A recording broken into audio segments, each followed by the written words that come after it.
Leo hii tunapoadhimisha siku ya mlaji duniani, ni jambo muhimu sana katika taifa letu hili, lakini kwa wanadamu wote duniani.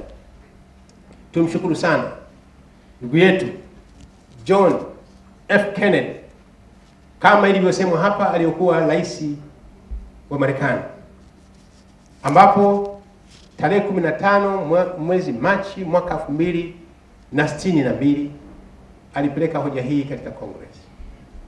Jambo hili ni kubwa kihistoria duniani, na hapo fikra hizo ndio zilipotokea. FCC kwa kushirikiana na TBS na WMA, taasisi ziko chini ya kusema, endeleeni ushirikiano kuona jinsi gani kwa pamoja mtafanya kazi za kuhakikisha tunawalinda walaji. Na hili fanyeni kazi kubwa na kushirikiana na vyombo vingine. Leo hii tuna changamoto, wakati mwingine tumepata malalamiko ya magoroni ya mafuta yanapita katika bandari bubu zinazopita hapa, ambao hatujui ubora wa mafuta hayo ya kula. Hatujui ubora wa vitenge hivyo vinavyokuja vina madhara gani, kwa sababu vipiti katika mfumo rasmi. Hakikisheni FCC na wenzenu wa TBS na mkishirikiana na vyombo vingine vya usalama vyenye haki ya kuangalia, TRA na wengine, angalieni, shirikiani.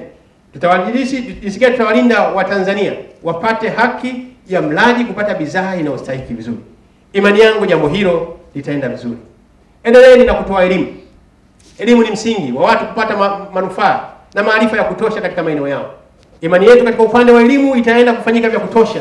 Lengo kubwa ni kwamba kama mlivyofanya katika mikoa hii 12 sasa, nendeni scale up your program. Maeneo mengine watu wawe na ufahamu mzuri. Tumieni vyombo vya habari. Vyombo vya habari vina mkono mpana kuwafikia wananchi.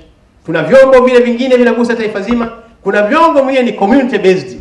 Hakikisha tu engage vyombo vya habari. Watu wapate taarifa, wajue haki zao, na mwisho wa siku ni kwamba tuweze kuwalinda.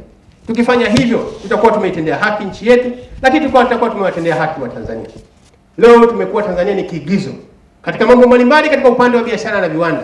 Ni waombe watumishi wa serikali na waumma wote, tuhakikishe kama utaratibu wangu wa siku zote, sisi tuwe facilitators, tusiwe frustrators.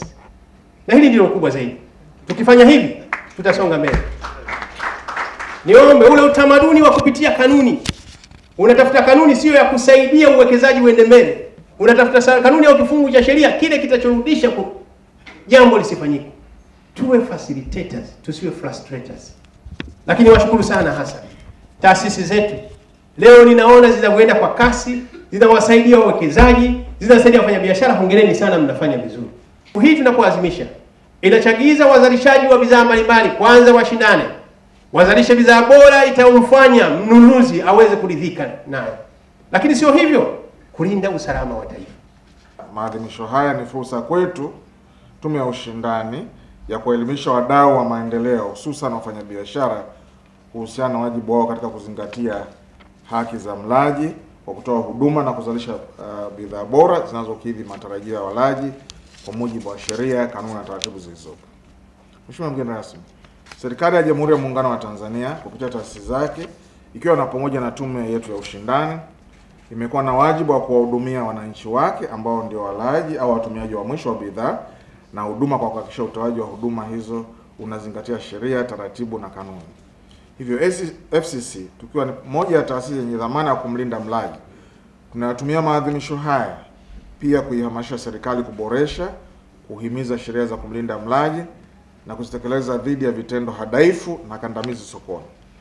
Na kwa kuhakikisha tunatekeleza hilo kikamilifu, serikali imefanya marekebisho ya sheria ya ushindani hapo Septemba mwaka jana, ambapo sasa FCC tumepewa nguvu ya kushughulika na kutatua malalamiko ya mlaji ambayo kabla ya marekebisho hayo malalamiko husika yalipaswa kushughulikiwa na mahakama. Moja ya shughuli yetu kubwa ni kuhamasisha uwekezaji. Na Mheshimiwa Waziri, wawekezaji wa nje wakija wote wa nje hawaji kwa kulenga soko la ndani peke yake.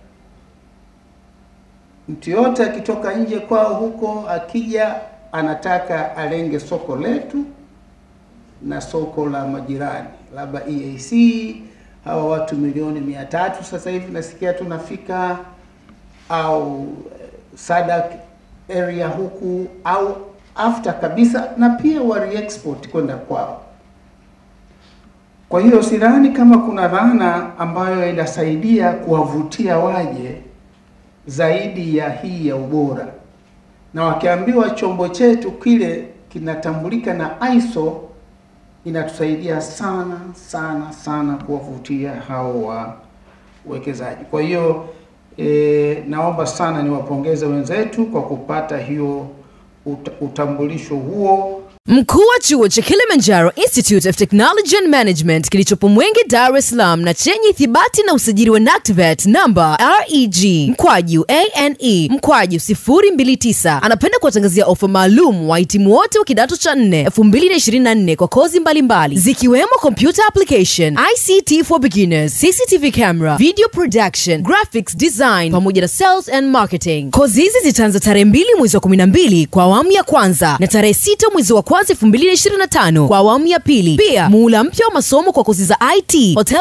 management na front office utaanza tarehe 8 January 2025. Kwa maelezo zaidi piga simu namba 0766348652 au 0717816034. KITM, elimu na ujuzi kwa maendeleo ya uchumi.